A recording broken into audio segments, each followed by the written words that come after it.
Hello नमस्कार दोस्तों। आप सभी लोगों का my self technical support channel पे स्वागत है। अगर आप मेरे चैनल पे नए हैं तो प्लीज़ सब्सक्राइब एंड शेयर ज़रूर कीजिए। अभी हाल ही में सीजी व्यापम की जो छत्तीसगढ़ सहकारी बैंक मर्यादित का जो वैकेंसी जारी हुआ है उसके बारे में आप लोगों को मैं बताने जा रहा हूँ कि आप कैसे फॉर्म भर सकते हैं। तो अभी जो 398 पोस्ट के लिए जो वैकेंसी जारी हुई है तो मैं उसके लिए आप कैसे फॉर्म भर सकते हैं, आगे वीडियो में जुड़िए रहिए, मैं आपको स्टेप बाय स्टेप बताने जा रहा हूँ। ठीक है, तो सबसे पहले आपको आपके क्रोम ब्राउज़र पे आ जाना है और क्रोम ब्राउज़र पे आपको क्या करना है, सीजी व्यापम क्लिक कर देंगे सिंपली। ठीक है, ये सीजी व्यापम क्लिक करके सर्च कर दीजिएगा तो उसके बाद आपके पास फर्स्ट विंडो ये वाला ओपन होके आ जाएगा, सीजी व्यापम होम करके। तो आप सीजी व्यापम होम पे क्लिक करिए। ये जस्ट आप क्लिक, जैसे ही आप क्लिक कर देंगे तो आपके पास ये आपका मुख्य पोर्टल ओपन होके आ जाएगा। ठीक है, अगर आप सीजी व्यापम की फर्स्ट टाइम भी मतलब कोई भी अप्लाई कर रहे हो एग्ज़ाम का, तो इसके लिए आपको सबसे पहले यहाँ पे प्रोफाइल रजिस्ट्रेशन करके ऑप्शन आएगा। ठीक है, ये अगर आप पहले बार ही आप ये वैकेंसी अप्लाई कर रहे हो, फर्स्ट टाइम, आपने इससे पहले कभी व्यापम की एग्ज़ाम ही नहीं दिया है, तो आपको प्रोफाइल रजिस्ट्रेशन पे क्लिक कर देंगे सिंपली। ठीक है, यहाँ पे आप जैसे ही प्रोफाइल रजिस्ट्रेशन पे क्लिक करेंगे, जैसे ही क्लिक करेंगे तो आपको मोबाइल नंबर ये आपके आया है ना जो वाला पोर्टल, तो ये आपको यहाँ पे न्यू रजिस्ट्रेशन ऑप्शन आएगा। तो आप न्यू रजिस्ट्रेशन पे क्लिक कर दीजिएगा और आपके पास जो जानकारी मांगेगा, मोबाइल नंबर और जो भी डिटेल्स मांगेंगे वो आप फिल कर दीजिए और आपके पास इसके बाद यूज़र आईडी और पासवर्ड मिल जाएगा, तभी आप फॉर्म भर सकते हैं। ठीक है, आप अगर प्रोफाइल रजिस्ट्रेशन का वीडियो चाहते हो तो कमेंट बॉक्स में आप अगर कमेंट करिएगा तो मैं आपको प्रोफाइल रजिस्ट्रेशन का विस्तृत जानकारी आपको वीडियो बना के दे दूँगा। ठीक है, तो चलो, जिसके पास प्रोफाइल रजिस्ट्रेशन है और जिनके पास यूज़र आईडी पासवर्ड है तो वो कैसे फॉर्म भरें मैं उसके बारे में आपको बताने जा रहा हूँ। ठीक है, देखिए दोस्तों, जैसे ही आप पोर्टल खोले थे व्यापम का होम पोर्ट, तो आपके पास क्या हो खुल के आया था ये, तो आपको क्या करना है, ऑनलाइन एप्लीकेशन पे क्लिक कर देंगे। आपके पास तो रजिस्ट्रेशन नंबर और पासवर्ड है तो आपको क्या करना है, सिंपली ऑनलाइन एप्लीकेशन पे क्लिक कर दीजिएगा। इसके बाद आपके पास क्या होगा, ये देखो आ जाएगा आपके पास apex bank and district central cooperative bank requirement करके। तो ठीक है, आपको इसके बाद यहाँ पे सिंपली क्लिक कर दीजिए। क्लिक कर दीजिए, क्लिक करने के बाद देखिए आपके पास इंस्ट्रक्शन आ गया है ना, ये दिशा निर्देश आया है जो है, आप इसमें सिलेबस वगैरह सब चीज़ आप रीड कर सकते हो इसमें। तो हमें क्या करना है, ऑनलाइन फॉर्म भरना है। तो सबसे पहले ये 9 नंबर पे आप आ जाइए, नीचे स्क्रॉल कर लीजिए और ये देखिए। ठीक है, यहाँ पे आप क्लिक कर दीजिए ऑनलाइन एप्लीकेशन पे। आप जैसे ही ऑनलाइन एप्लीकेशन पे क्लिक करिएगा तो आपके पास आपका यूआर रजिस्ट्रेशन मोबाइल नंबर और पासवर्ड, जब आप प्रोफाइल रजिस्ट्रेशन किए थे ना उस समय आप जो भी आप पासवर्ड बनाए थे और जो आपका रजिस्ट्रेशन नंबर था वो आप डाल के आप यहाँ पे लॉगिन कर देंगे। देखिए, अगर आप पासवर्ड भूल भी गए हैं तो कोई बात नहीं, आप फॉरगेट पासवर्ड कर दीजिएगा, आप फॉरगेट करके आप प्राप्त कर सकते हो। तो चलो मैं आपको आगे बता देता हूँ।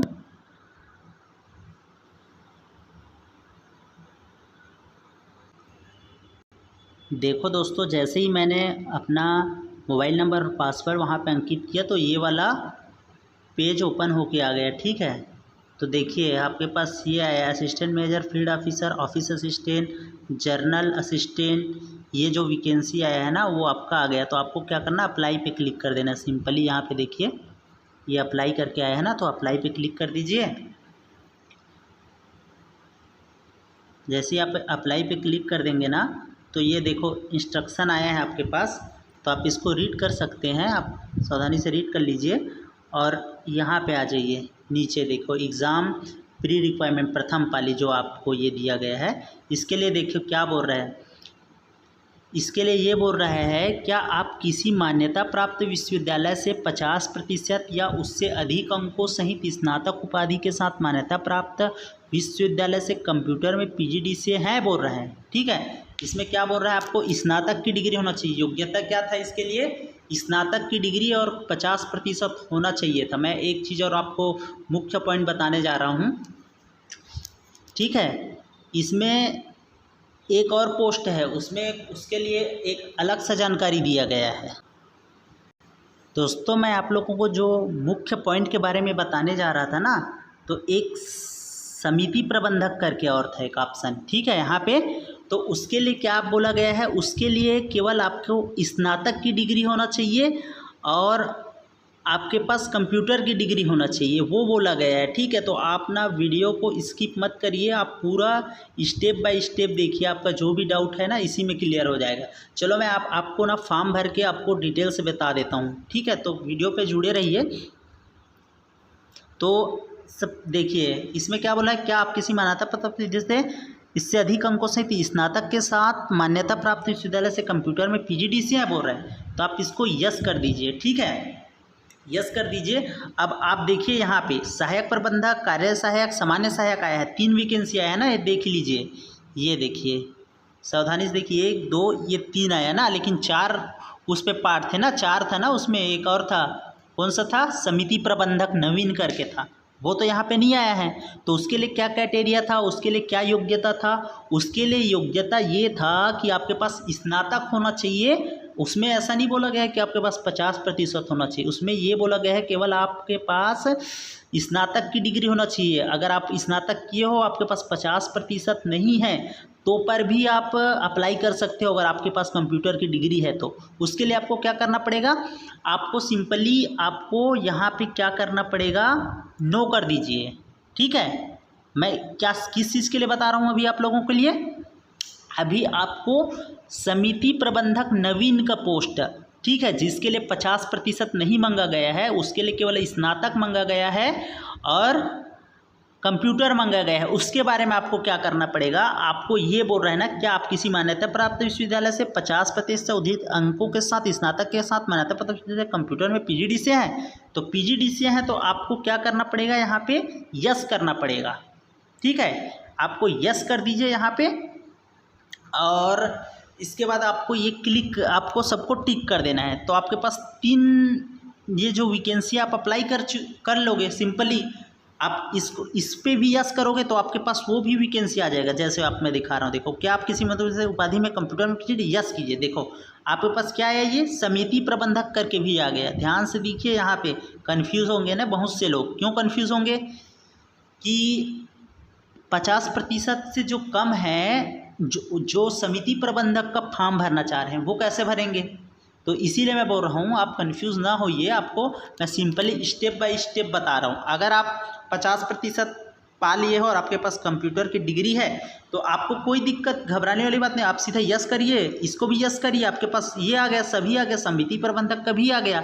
लेकिन जिसके पास 50% नहीं है वो कैसे फॉर्म भरेंगे, जो उन लोगों के लिए विशेष एक ये वाला पद है ना, ये वाला समिति प्रबंधक के लिए, समिति प्रबंधक का जो 4 पोस्ट है ना, उसके लिए ये वाला ये है, ये कैसे इनेबल करेंगे। इसके लिए आपको क्या करना पड़ेगा, यहाँ पे क्या आप किसी मान्यता प्राप्त 50% अंकों के साथ उपाधि के साथ कंप्यूटर में PhD से, आपको क्या करना पड़े, इसको नो करना पड़ेगा, ठीक है। अगर आप समिति प्रबंधक केवल इसके लिए भरना चाहते हैं, इसको नो करिएगा, सावधानी से देखिए, इसको नो करिएगा, ठीक है। और आपको आपके पास कंप्यूटर का डिग्री तो उसमें भी मांगा है, तो आपको यहाँ पे क्या करना है, इसको यस कर दीजिएगा, तो आप किसके लिए एलिजिबल हो जाएंगे, समिति प्रबंधक के लिए आप अप्लाई कर सकते हैं। उसके बाद सिंपली आप समिति प्रबंधक पे क्लिक कर दीजिएगा और आप इधर फॉर्म भर सकते हो। आपके पास 50% नहीं है और कंप्यूटर की डिग्री है तो आप भर सकते हो, ठीक है। आपका एक डाउट क्लियर हुआ, आपका एक। अब जिसके पास 50% है और कंप्यूटर की डिग्री है उन लोगों के लिए सिंपली कुछ ही नहीं करना है, आपको यहाँ पे यस कर दीजिए, ठीक है। यहाँ पे भी आप चूज़ कर लिए सबको, सबके लिए आप भरना चाहते हैं ना, किस किस के लिए भरना चाहते हैं, आप सभी के लिए भरना चाहते हैं तो सब पे टिक कर दीजिए। अब या तो आपको जिसके लिए भी भरना है उस पर टिक कर दीजिए। अब उसके बाद ये वाला वैकेंसी है ना, आपके पास क्या बोल रहा है, क्या आप किसी मान्यता प्राप्त विश्वविद्यालय से स्नातक उपाधि के साथ कंप्यूटर में PGDCA हैं, तो आपको यहाँ पे यस कर दीजिएगा, ठीक है, यस कर दीजिएगा। और इसके लिए भी आप अप्लाई करना चाहते हैं समिति प्रबंधक के लिए, तो आप इसको भी टिक कर दीजिए, ठीक हो गया। अब एक पॉइंट और है, यहाँ पे आप ध्यान से देखिए, दूती पाली बोल रहे हैं ना, एक नोटिफिकेशन और जारी हुआ था, एक नोटिफिकेशन और जारी हुआ था, उसमें किसका था पोस्ट, कनिष्ठ प्रबंधक, ये वाला, ठीक है। देखो कनिष्ठ प्रबंधक और कनिष्ठ प्रबंधक ट्रेजरी विभाग और उप प्रबंधक सहायक प्रबंधक के लिए पोस्ट था। ठीक है, तो इसके लिए आप अगर इसके लिए क्या योग्यता मांगा है, देखिए, क्या आप किसी मान्यता प्राप्त विश्वविद्यालय से प्रथम श्रेणी, देखिए यहाँ पे ना पॉइंट है, देखिए ये क्या बोल रहा है, प्रथम श्रेणी स्नातक बोल रहा है, मतलब आपका स्नातक में प्रथम श्रेणी से आप उत्तीर्ण हुए हो और साथ में MBA और CA M.Com की डिग्री चाहिए बोल रहे हैं। ये चीज़ के लिए आपको एलिजिबल होना, तो आप इसके लिए अप्लाई कर सकते हो। देखो दोस्तों, मैंने जैसे ही सबमिट पे क्लिक किया तो ना मेरा जो प्रोफाइल रजिस्ट्रेशन के समय जो भी डिटेल्स मैंने भरा था ना, वो ऑटो फिल होके आ गया है, ऑटो फिल होके आ गया। मेरी ये सारी जानकारी, यहाँ तक कि मेरा जो फ़ोटो था, सिग्नेचर था, ये देखो यहाँ पे ना मेरा फ़ोटो, सिग्नेचर, ये जो था ना, वो भी आपको पास ऑटो फिल होके आ जाएगा आपके पास। तो आपको अभी ये सब फ़ोटो और ये सिग्नेचर अपलोड करने की ज़रूरत नहीं पड़ेगा। आप प्रोफाइल रजिस्ट्रेशन के समय आपका प्रोफाइल हो जाएगा, वो सब चीज़ें ऑटो फिल होकर आ जाएगा। ठीक है, तो आपको सिंपली नीचे चले आना है और नीचे आके यहाँ पे देखिए ये वाला, ठीक है, application apply for exam city. आप कौन से सिटी पे एग्ज़ाम देना चाहते हैं, आप अपने अकॉर्डिंग आपका नियरेस्ट डिस्ट्रिक्ट जहाँ पे आपको सही लगे आप वहाँ पे क्लिक करके यहाँ पे सबमिट करके आगे बढ़ सकते हैं। चलो मैं आपको बताता हूँ आगे। देखिए अब आपके पास क्या बोल रहा है, for physical handicapped candidate do you need to scribe writer, क्या बोल रहे हैं इसमें, ये बोल रहा है कि आप हैंडीकेप हो, आपको आपके सहायक के लिए लिखने वाला चाहिए, क्या बोल रहा है। अगर आपको चाहिए तो यस करिए, नहीं चाहिए तो नो करिए। सिंपली मैंने नो कर दिया। अब उसके बाद ये देखो श्रेणी पूछा है ना, श्रेणी ये वाला, तो श्रेणी पूछा है ना, इसमें क्या बोल रहा है, do you belong to any class. आपको यस करोगे ना तो आपके पास जैसे कोई एक सर्विसमैन होता है, भूतपूर्व सैनिक है, ये कैटेगरी आ जाएगा। आप उससे बिलोंग करते हो ना तो आप यस करिए, अगर आप सिंपली नहीं हो उस सब चीज़ से तो नो करिए। नो करने के बाद आपके पास डिक्लेरेशन वाला आ जाएगा, ठीक है, घोषणा। तो आपको सिंपली यहाँ पे आई एग्री पे क्लिक कर देना है, आपके द्वारा दिया गया जानकारी सही है करके, और ये कैप्चर कोड फिल कर देंगे और सबमिट पे सिंपली सबमिट पे क्लिक कर देंगे। ठीक है, चलो मैं आगे बताता हूँ। देखो मैंने जैसे ही सबमिट पे क्लिक करा तो मेरे पास ये क्या जानकारी आया, देखो, कृपया आवेदन जमा करने के पूर्व आपके द्वारा भरी हुई सभी जानकारियाँ ध्यानपूर्वक जांच ले, संशोधन कर ले। एक बार आवेदन जमा करने के पश्चात किसी भी समय किसी भी स्तर पर संशोधन का अवसर नहीं दिया जाएगा बोल रहा है। ठीक है, तो आपको सावधानी केयरफुली भरना है और आपको एक बार जांच लेना है कन्फर्म सबमिट करने से पहले। ये देखिए आपके पास इसके बाद क्या है, कन्फर्म सबमिट आया है। आप डायरेक्ट फॉर्म भरा गया करके कन्फर्म सबमिट न कर दीजिएगा, एक बार ऊपर स्क्रॉल करके ऊपर चलिए जाइएगा और आराम से एक बार अपनी डिटेल्स स्टडी कर लीजिएगा, उसके बाद कन्फर्म सबमिट कर लीजिएगा। ठीक है, अब दोस्तों आप लोगों को अब लग रहा है कि आपने पूरा जानकारी सही भर दिया है, तो आप कन्फर्म सबमिट पे क्लिक कर दीजिए। अगर आपको लग रहा है कि आपने जानकारी कहीं आप मिस्टेक करी है, आपने गलत करा है, तो आप यहाँ पे एडिट ऑप्शन पे क्लिक करके उसको संशोधन कर सकते हैं। एडिट पे क्लिक कर दीजिएगा और जहाँ पे आपको करेक्शन करना है वहाँ पे आप करेक्शन कर सकते हैं। ठीक है, तो चलो ठीक है, मैं आगे इसको फिल करके बता रहा हूँ। पूरा मैंने सही भरा है तो मैंने कन्फर्म सबमिट पे क्लिक कर दिया। अब इसके बाद देखो क्या बोल रहा है, you have successful with application for you can check your application status in the dashboard. आप अपने डैशबोर्ड पे अपना एप्लीकेशन चेक कर सकते हो, ऐसा बता रहा है। तो आप ओके कर दीजिए। जैसे ही आप ओके कर दीजिएगा ना तो आपके पास देखिए यहाँ पे आप आ जाना, ये नीचे पे देखो सक्सेसफुल एप्लीकेशन करके ऑप्शन आया, ये वाला। ठीक है, तो आप जैसे ही आप इस पर क्लिक करेंगे ना तो आपके पास ये देखो आपका आ गया डिटेल्स जो आप भरे थे ना फॉर्म, जिसमें आपका स्टेटस वगैरह आपका आ जाएगा ये। ठीक है, आप इसको आप डाउनलोड करना चाहते हो तो सिंपली आप यहाँ पे प्रिंट पे क्लिक करिए, प्रिंट पे क्लिक करिए। जैसे प्रिंट पे क्लिक करिएगा तो ये आपका फॉर्म ना ये डाउनलोड हो करके आ गया, ये आपका ना जो फॉर्म है ये डाउनलोड होके आ गया। दोस्तों आपको अगर वीडियो ठीक लगा हो तो प्लीज़ सपोर्ट एंड सब्सक्राइब ज़रूर करिएगा, और थैंक यू इस वीडियो को आप अंत तक देखने के लिए।